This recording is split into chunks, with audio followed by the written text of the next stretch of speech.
ठाकुर हमारे उतनी ही आप पर कृपा करें। जगन्नाथपुरी में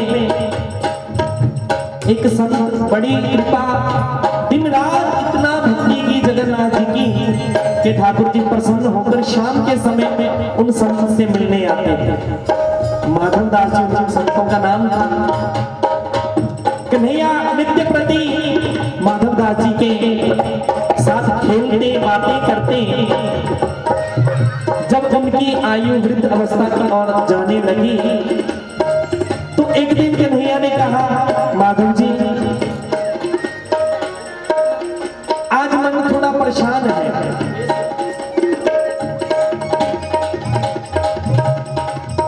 माधव दास जी बोले क्या हुआ? बोले आज चोरी करने को मन कर रहा है। इतना समय हो गया वृंदावन को छोड़े, कभी चोरी करने का मौका नहीं मिला। आज मेरा मन कर रहा है कि मैं चोरी करूं। तो माधव दास जी कह रहे हैं चोरी? ठाकुर जी बोले हाँ चोरी। बोले चोरी करने के लिए वृंदावन में तो अनेक सखा थे, उनके साथ बड़ा माखन चुराया, लेकिन आज मन कर रहा है कि चोरी की जाए। तो माधव दास जी बोले वृंदावन में सखा है, अभी तो हम आपके पास है, बताओ क्या चाहिए? हम चोरी करने की क्या जरूरत है? हम ऐसी आपको वो चीज ला कर दे देते हैं। ठाकुर जी बोले नहीं नहीं माधव दास जी, जो आनंद चोरी कर कर चुराने में खाने में है ना, वो ऐसे खाने में नहीं है। माधव दास जी बोले कि नहीं आप बताओ तो किसकी चोरी उठनी है, क्या चाहिए आपको? बोले राजा के बाग में कटहल के फल है, कटहल। कभी आज तक उन्होंने एक फल भी मेरे लिए भी नहीं भेजा। आज मन कर रहा है कि राजा के बगीचे में जाएं और कटहल के फल चुरा कर खाएं, कितना आनंद आएगा। माधव दास जी बोले चोरी करने की क्या बात है, राजा साहब हमारे शिष्य हैं, हम उनको सुबह बोल देंगे, वो आपके लिए कटहल भेज देगा। कन्हैया बोले नहीं नहीं माधव दास जी, आनंद तो चोरी करने में है। बोले वृंदावन में एक सखा थे, आज मेरे साथ सखा ही कोई नहीं, मन परेशान है। माधव दास जी बोले कि नहीं ऐसा करो मुझे ले चलो, पर मेरे को चोरी करनी नहीं आती। कन्हैया बोले बचपन में चोरी तो की है, चोरी करनी हम सिखा देंगे। माधव दास जी बोले वो कैसे? बोले क्या चोरी में बस थोड़ी फुर्ती रखनी चाहिए और धीरे बोलना चाहिए। बोले कितने बजे चलना है? बोले शाम को रात को चलना है राजा के बगीचे। माधव दास जी मन में सोचने लगे हाँ तो कर दी, मना भी कैसे कर सकते हैं, भगवान है।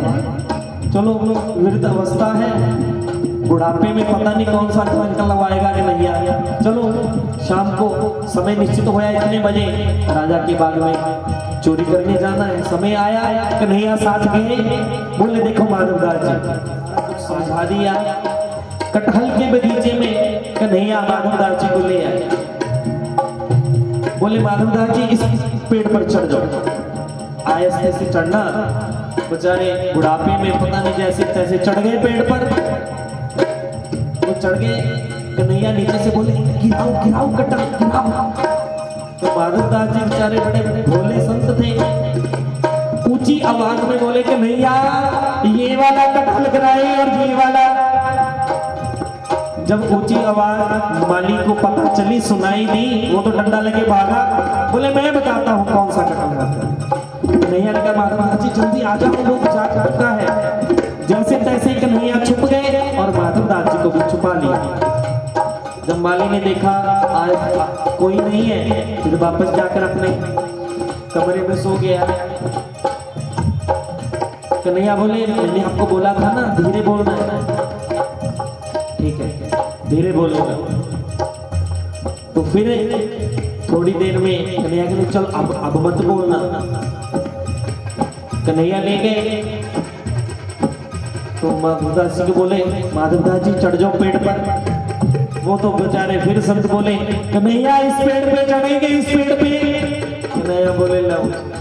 वो माली फिर डंडा लेके आ गया। कन्हैया तो अंदर ध्यान हो गए, माधव दास जी को पकड़ लिया माली, एक दो डंडे भी लगा दिए।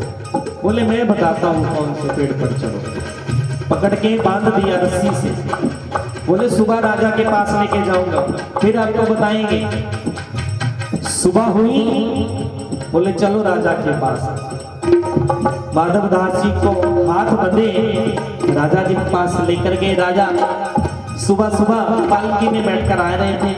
बोले गुरुजी प्रणाम, ये क्यों बांध रखा है माली ने आपको? बोले बंधने के काम करेंगे तो बंधेंगे ही। बोले माली को इसको खोलो। प्रणाम किया, गुरुजी क्या गलती कर दी आपने, क्या हुआ? बोले घर चलते हैं, फिर आपको सारा बताएं। घर आए, सारी बात राजा को बताई। बोले कि भैया कटहल मांग रहे थे, आपने कभी भेजा ही नहीं। राजा ने वो बगीचा ही जगन्नाथ जी के नाम पर कर दिया। फिर शाम हुई, फिर कन्हैया बोले माधवदास जी कैसी कटी रात, कटहल तो एक ला नहीं सके। कन्हैया बोले माधवदास जी क्या लाए हो, कैसी कटी रात, मेरे लिए कटहल एक भी नहीं ला सके। बोले कन्हैया रात तो जैसी तैसी कटी, आपको कटहल की बात है, देखो मैं पूरा बगीचा लेके आया। उस राजा ने कन्हैया के नाम पर, जगन्नाथ जी के नाम पर वो बगीचा कर दिया। आज भी उस बगीचे का रोज कटहल का फल जगन्नाथ जी को भोग लगता है। तो ऐसे हमारे कन्हैया हैं, अपनी लीला पता नहीं किस पर कृपा कर देते हैं, इसीलिए भक्त नित्य प्रति इसको याद कर कर बोलते हैं। क्योंकि होता नहीं है दास का, होता नहीं है दास का, होता नहीं है दास का, गुजारा तेरी